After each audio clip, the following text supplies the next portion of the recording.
Danganronpa is a series of killing games. Games where a class is trapped together and told the only way out is to get away with murder.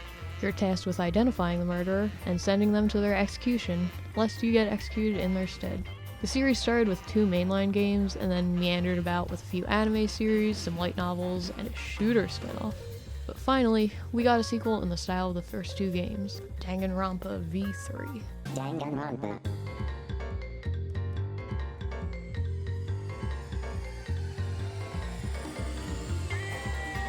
Just as a heads up, this video is going to be spoiler heavy and assume you're caught up with the series. With that said, let's get into it. The strongest part of the game was without a doubt the start. You're a cute, cheerful girl, and you befriend the detective character. You two are going to take down the mastermind before anyone gets killed.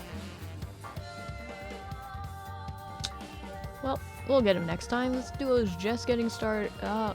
Well, the detective would have been useful, but I guess it's okay as long as we have hope. Everything will be okay. This class trial was such a roller coaster of emotions. The progression of it was you, it was you, it was me kept me on my toes the whole time and got me hyped for the rest of the game. This chapter brings out the group's next motive to kill and Oma's prank to make sure everyone's involved. It was mostly just introducing the characters a bit more. When we get to the trial, the victim is killed in such a convoluted way that there's only one person who could have really done it, but that's too easy, right? Well, that's a loss. Hopefully next trial's better. Ah, no. Well, there was a lot more to this one at least. The cute girl claiming to be a prophet is taking advantage of recent events to recruit more people into her blood cult. Cults are of course bad, but she's also genuinely trying to use the motive to bring back the lost members of the group. So does she truly believe that Achua is guiding her, or is she actually one of the sleeper schemers amongst the cast? Man, wrong place, wrong time, am I right? Character arc over, alright, moving on. Himiko. Tenko finally steps up to try to get her out of this rut. It's her chance to become something more than some lolly-obsessed misandrist. Man, that just wasn't going to end well at all, was it? Even if Chapter 3 didn't get her, I'm sure the totally canon ghosts would have. But wait a minute, that means 2 people have been killed. A very clear clarification of the rules says that if 2 people commit murders, the second one who committed the murder did so with no risk or reward. What could possibly drive someone to do this? And how interesting would that dynamic be? Knowing someone left among the survivors has literally gotten away with murder. Chapter 3. Yeah, it was Kyo. Why? He's a serial killer. Now, this isn't the first time they've pulled the actually a secret serial killer before, but that was more of a red herring to throw off the trial, not the justification. Now, if you've done his free time events, this reveal is actually kind of neat and retroactively ominous, but if you've never talked to the guy before, this is a whole lot of random character development coming out of literally nowhere.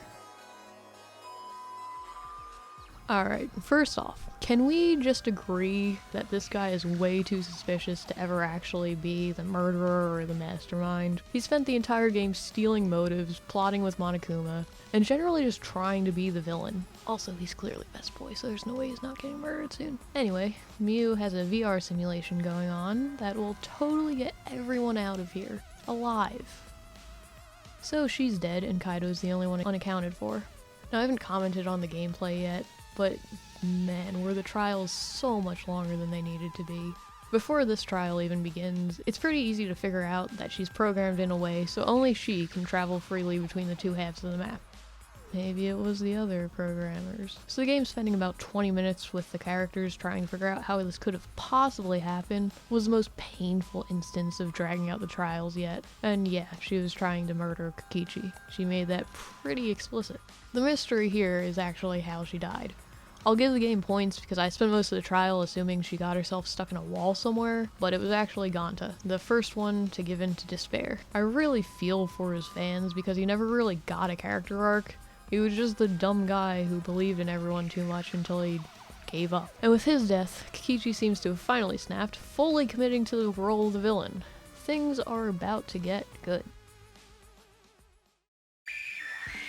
Tensions are through the roof, and I honestly have no complaints with the way this chapter went down.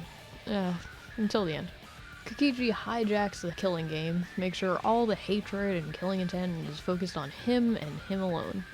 I'm not sure where his actual plan ends and the lies begin, but he leaves the cast with a bit of a situation. Kaito and Kokichi. One is dead with an unrecoverable corpse, and the other is inside a mech that can't be opened from the outside. So it's gotta be Kaito, right? It's not Kokichi. Oh wait, is this some kind of crazy scheme they're working together to pull off? Turns out, nah.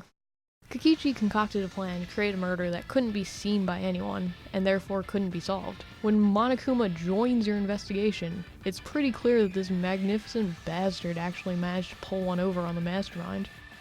But nothing comes of it, and we continue. As upset as I was with the outcome of this trial, I want to just take a minute to talk about the best friendship and character arc that went on in the entire game. After Kaede's death, Shuichi is doing horribly, and Kaito takes it upon himself to cheer him up. Maki's eventual inclusion into the group, and seeing the two of them continue even without him, was a really sweet way to show that he really did make an impact.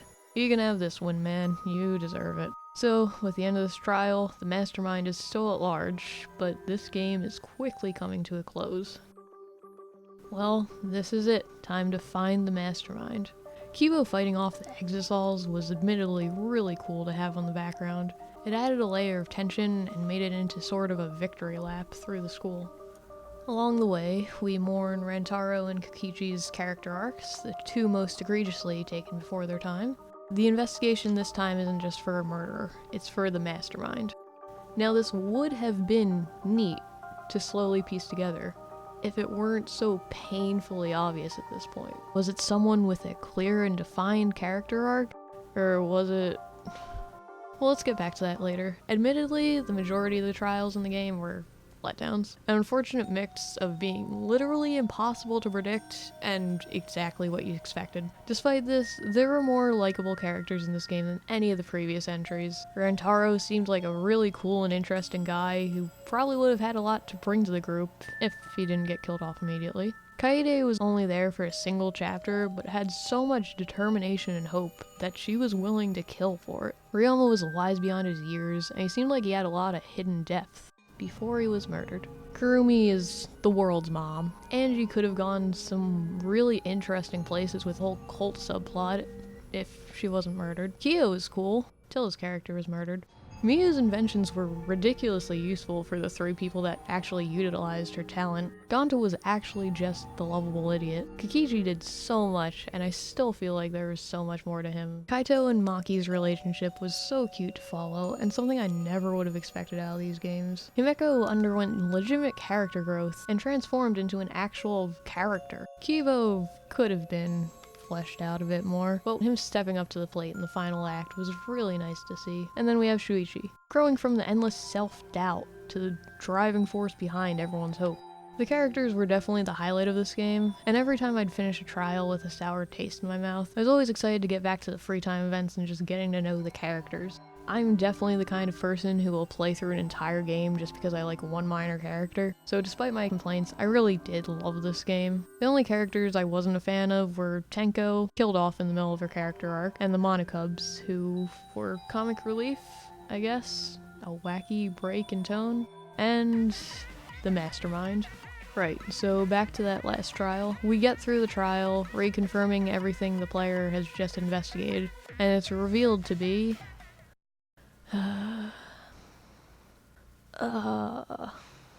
Alright, at least it's not literally Junko this time. So, what's been going on outside then? If you've been keeping up with the series, it's basically over. The Future Foundation has won over the last remnants of despair, and the world has recovered enough for kids to go back to school at least. So where or when does this game take place in the timeline?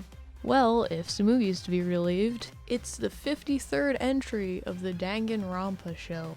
That's right, everything has been fictional, and everyone auditioned for it. Nothing mattered, and the plot was all made up. The characters themselves do end up wondering if she was telling the truth or not, but the important part is that we never find out ourselves. Maybe the entire series was just a show and none of it actually mattered. Maybe Tsumugi was lying? But even so, that still leaves us with the question of where does this game take place? Was it a situation like 2, where it was all in a virtual world? Is this another Toa City where despair is still the controlling force? We have no answers, and there's a chance that we'll never get any. Danganronpa V3 is the latest entry of the series, and it may be the last. The creator of the series, Kazutaka Kodaka, left Spike Chunsoft after the game's release. He's currently working with Zero Escape's creator, Kotaro Uchikoshi, on a new IP, Death March Club. Kodaka was the main writer and creator of the series. He is the one who created all these characters that we've all come to love so much. While Kodaka himself seems like he's done with the series, there's still hope. A trilogy containing all 3 mainline games was released for PS4 earlier this year, and shortly after V3's release, job listings were posted for a 3D designer, a new character designer, and a new game programmer, and that they'd mainly be involved with Danganronpa, so don't despair, there's still a good chance we'll revisit the cast sometime in the future. Kodaka said he thinks the next Danganronpa game should be a fighter, so we'll see what direction it goes, but the important part is that Danganronpa is likely not over. The battle of hope versus despair rages on.